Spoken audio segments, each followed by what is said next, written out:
chapter 19, verse 14.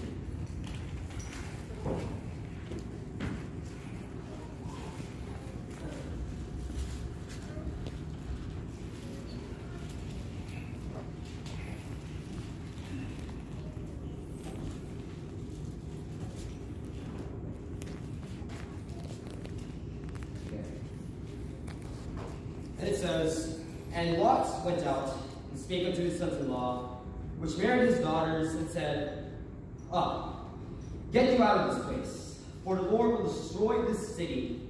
But he seemed as one that mocked unto his sons-in-law." Let's all pray. Dear Lord, for this day, we pray, Lord, you will help you, Lord, to say in this preaching, Lord, whatever you want me to say. So pray for it to go well, Lord, and thank you for the specials and all the congregational singing, Lord. And love you, Lord, and in Jesus' name.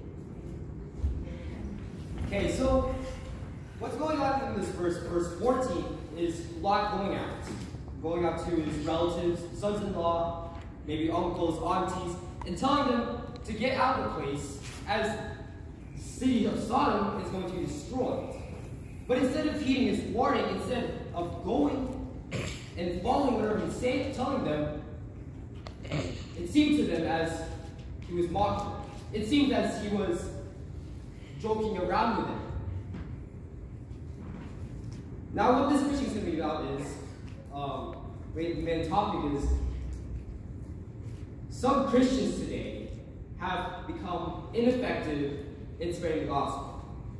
Christians today have gotten their testimony ruined.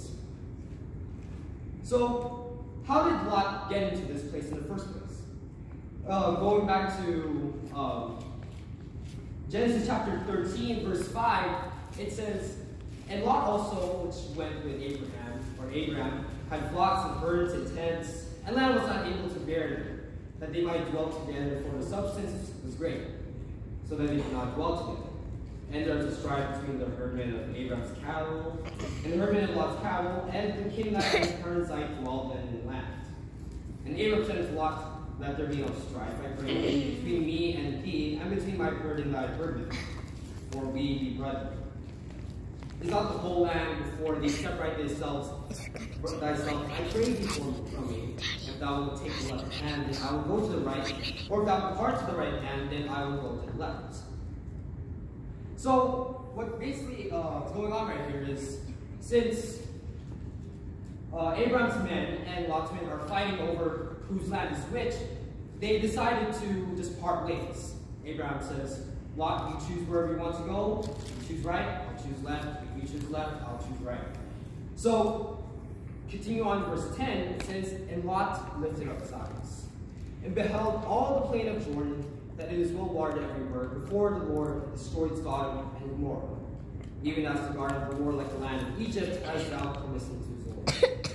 Then Lot chose up all the plain of Jordan, and Lot journeyed east, and separated themselves the one from the other. Abraham dwelled in the land of Canaan, and Lot dwelled in the cities of the plain, and pitched his tent toward Sodom. But the men of Sodom were wicked and sinners before the Lord exceedingly." Now I'm going to go skip down to chapter 14.